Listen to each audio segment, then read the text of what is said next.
For a free and fair electoral process, a neutral referee is necessary.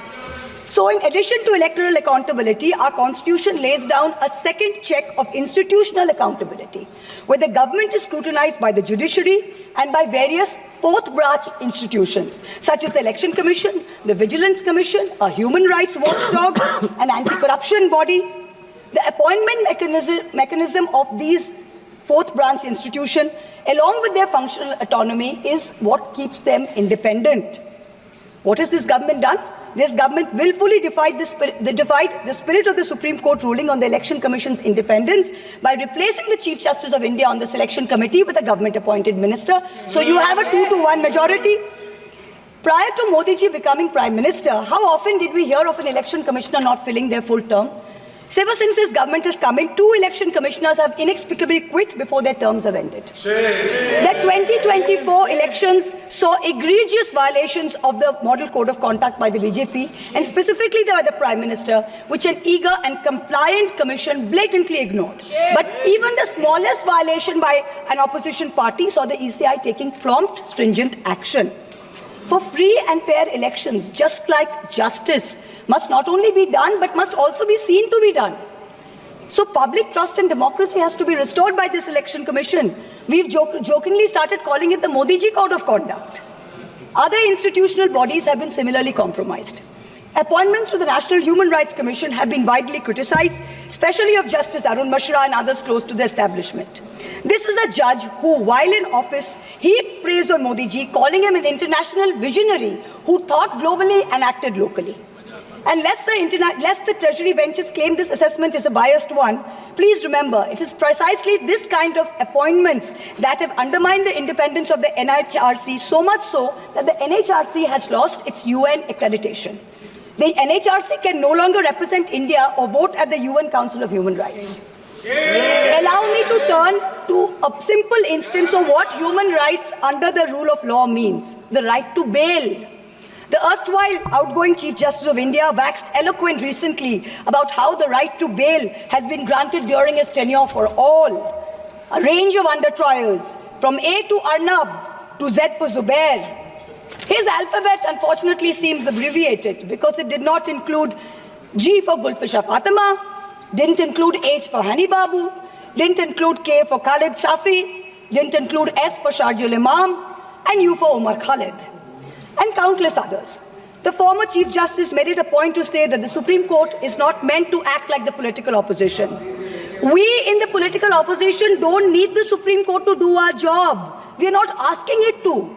But what troubles us is that some members of the higher judiciary appear to be doing their best to compromise the independence and integrity of our constitutional courts. I do not think that the framers of our constitution ever imagined a scenario where judges would rely on private conversations with God to write judgments, rather than on objective logic, on reasoning, and on the law and the Constitution. The Honorable Defence Minister, in a speech this morning, mentioned the courage of the late Justice H.R. Khanna to dissent in 1976. May I remind everyone that Justice Khanna lived for 32 years after 1976 under a largely Congress regime, long enough to write his autobiography, which the minister quoted from. Unlike poor Justice Lohia, who's resting in peace long before his time.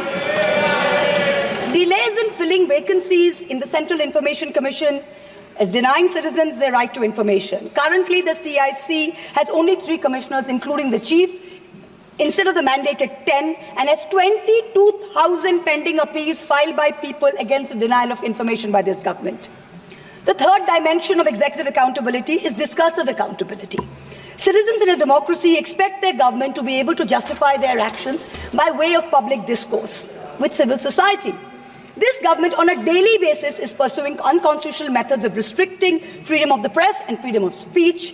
Its ill-conceived amendments to the IT rules to create fact-checking units was recently struck down by the Bombay High Court as being violative of Articles 14 and 19 of the Constitution. The latest UP police cases against fact-checker Mohammad Zubair, when the UP police is invoking de facto sedition against a fact-checker who is documenting hate speech. This is preposterous. I am one of the petitioners challenging the constitutionality of the sedition law, and the Supreme Court has very clearly stated that no coercive action will be taken on alleged sedition cases till the matter is decided. Yet the government doesn't stop. The Bharatiya Nyaya Samhita, which the ruling party brought in last year when most of the parliamentarians were suspended, they said we are dropping sedition, but you also replaced it with a far more draconian Section 152. There's also something else which we all need to think about.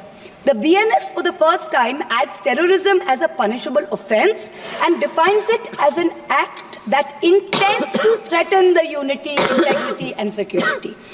So the crime of terrorism is no longer anchored in an actual act. It's anchored in an intent or a thought.